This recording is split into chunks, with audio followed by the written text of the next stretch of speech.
Welcome back to Contact Center Showcase, and in this special edition, where our guest is Corey Springett, who is a veteran of over 20 years in data analytics and more recently speech analytics. In this session, I'm going to ask Corey, please, to demonstrate how the Callbi speech analytics engine works and the solution and how we apply it practically in a contact center. Corey, over to you. Good morning, Rod. Thank you very much for the opportunity. Today, what I want to do is break down what a speech analytics solution should include and chat around the importance of things like usability. You know, our belief at Callbi was we want to build a speech analytics solution which is aimed at the contact center manager, at the QA assessor, at the team lead, not at the data scientist or the speech analytics. And part of that is to open up the use cases, the benefit and the functionality of something like Callbi to the entire management staff within a contact center rather than the privileged few, which then creates bottlenecks, and those resources are few and far between and very expensive. So if I'm allowed to, let me share my screen, hop onto the Callbi interface, and then take it from there. Looking forward to a very practical view and how to use the tool. Perfect. So thank you, Rod. So all speech analytics solutions basically comprises of three components: the ability to report, i.e. track and trend events over time within the contact center, and that is critical from a management perspective. The ability to play back the calls, whether that playback is from a quality perspective, whether it's from a compliance perspective. But the key thing around the playback, and as I'll show you later on, is the ability to isolate calls on a very granular level. It's pointless bringing back 1,000 calls and then sifting through it. And then the engine room of any speech analytics solution is the ability to build queries. And the queries are there in support of your use cases, in support of specific business requirements. But you want the query engine to be English and not programming based. Not all of the, we are contact center professionals, we are not IT programmers. And that was the design philosophy around building Callbi, was to specifically create the ability for everyone to create the query. So let's go into it in a little bit more detail. I'm going to firstly go back into the ability to play back calls. So on the example here, I have a number of calls. I can filter the list of calls either by date range, by any of the queries I've already built, by any of the tags I've added, or by the agent details. But I can also filter it by any of the metadata that has been associated to the call recording. So metadata could be, for instance, agent tenure, or agent as being part of a team. So it's important to create that granularity, but for the sake of the demo, I'm just going to highlight a simple agent. I'm going to drop into Terrell's call. So step one, it brings back all of Terrell's calls. If I click on any of Terrell's calls, I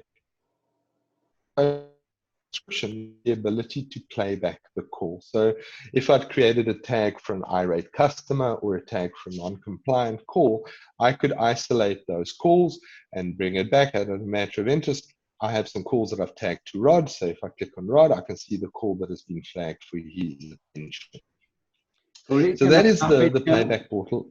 If I can jump, of course you can, Rod. Can you just explain how does the Callbi solution actually separate the caller and the agent portions of the call?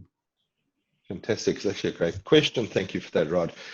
So if the recordings are done in stereo, and from experience, not all contact centers do stereo, but if it's done in stereo, the speaker separation is 100% accurate. However, if you're not recording in stereo, it's not a problem. We have an algorithm that runs the infers the speaker and separates it. It's obviously not 100%, but it is good enough from an analytical perspective to have an idea of what was it that was said by the agent, what was it that was said by the client or the talker on the other side of the phone. Thank you. That in a nutshell is the playback mechanism. Very useful. It's the ability to granularly isolate calls, and then it's to see the transcript and actually listen to those recordings. What I refer to as the engine room of a speech analytics solution is the query builder. The query builder is where you build the use cases for calls. So as an example, I'm going to pick on my first one here. I want to isolate all calls where the word problem or problems was mentioned, not the word no problem. So if you look at my query builder, firstly, it is English. It is not programming and cryptic data science type of logic. You can see I've named my query as problems. I've said I'm looking for the word either problem or problems and not the word no problem, which is English.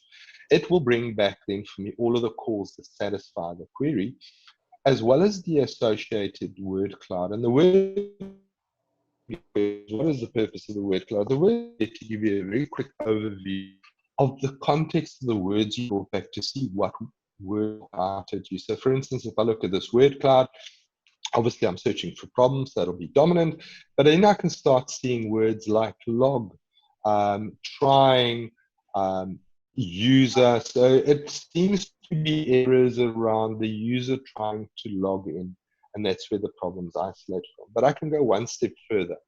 I can then drill into the calls that have been brought back from the query, and I can then zoom in, literally drop into the point in the call where the query had hit, which is very useful. Think of certain industries, for instance, where they sell insurance online. Those calls can be between 30 and 45 minutes. If you had to listen to an entire call to try and get to the crux of the call or to the issue, that is an enormous waste of the listener's time, where with this ability to flag and highlight exactly where in the calls the words were mentioned, means that you can skip through all of that detail and focus on the meat of the problem rather than on rehashing the whole call.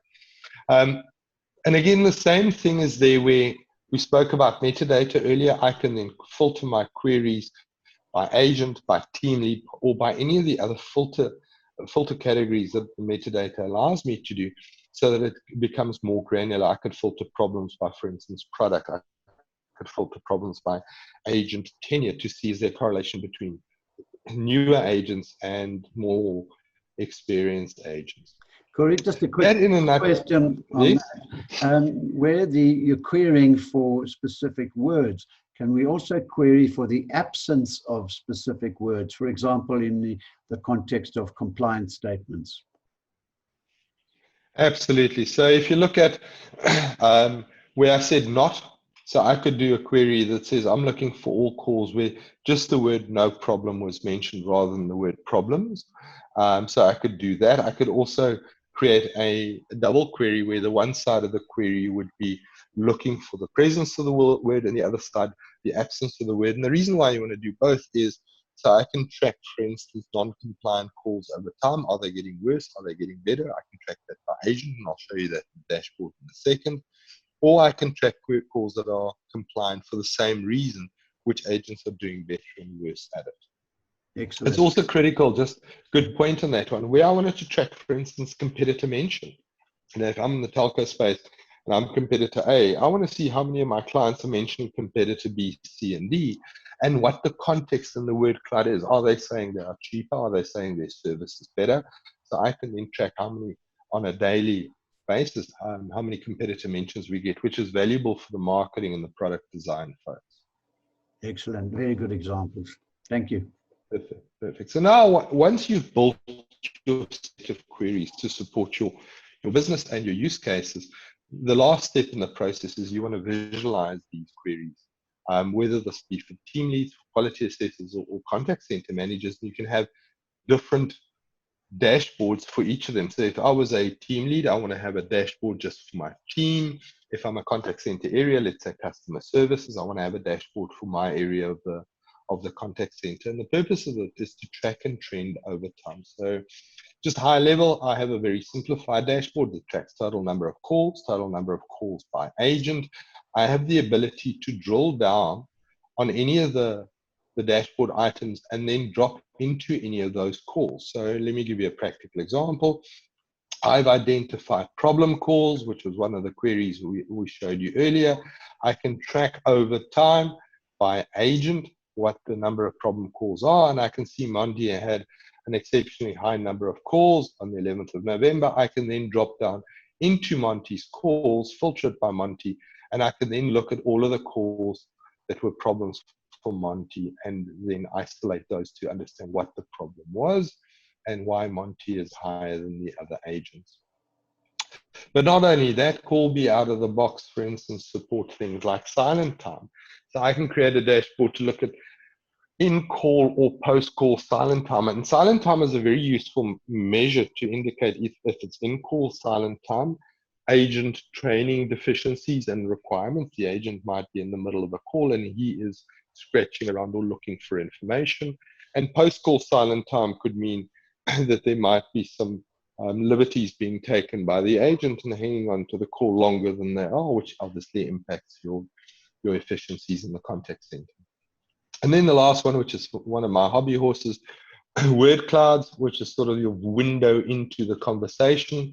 Callbi allows you to create multiple word clouds based on the queries and the filters you had. So I can create word clouds by teams, by agents, or by any of the queries I built. And the word cloud is very useful to let things pop out at you. So for instance, I'll look at problem, I can see obviously the clients are phoning around, they need help. It seems to be that there's an issue with Gmail, so I can investigate that further. Or if I look at non-compliant calls, it seems to be non-compliant calls specifically around customers when they're asking for a manager. So that's the value of a word cloud. It gives you a very quick overview and making a hypothesis without having to listen to all of the calls. And typically word clouds will then help you establish further queries to refine your query and isolate specific problems. So for instance, in my telco example, if competitor B was mentioned frequently on, let's say, complaint calls, i.e. I'm thinking of switching to competitor B, competitor B's name would appear on the complaint calls, and that'll be an indication as to there's a problem, and I can then zoom into exactly what was said about competitor B. Rod, any questions around the dashboards? Got it. Just on the dashboards themselves, can we save those dashboards and export the data to other systems? Absolutely. As I previously said, Callbi supports a open data in, open data out philosophy. So I can export any of the dashboard elements. If I wanted to put them as part of, let's say, my Manco report, I can export any of the call lists that I've generated, as well as can be downloaded. So I can include these in downstream applications. Callbi also has the ability to use third-party BI tools, such as Power BI, to then visualize some of this as part of your Power BI environment. But as a whole, what we wanted to create was one single environment where anyone related to the contact center could identify their calls, the ability then to zoom into those calls and listen to them all within the same interface, which makes it so much easier than having to jump through from the traditional recording playback mechanism back into, let's say, your contact center dashboard and then back into, for instance, your application. Excellent. Corey, I'm sure in other videos we'll start exploring the use case of speech analytics in the contact center environment, and specifically on our next video, be able to ask you to explore practical examples, for example, in the collections environment or in the customer service environment. So thank you very much for this particular session, and we look forward to welcoming you back for another Callbi speech analytics tutorial in the not too distant future. Thank you. Thank you, Rod, and thank you for the opportunity to speak to you today.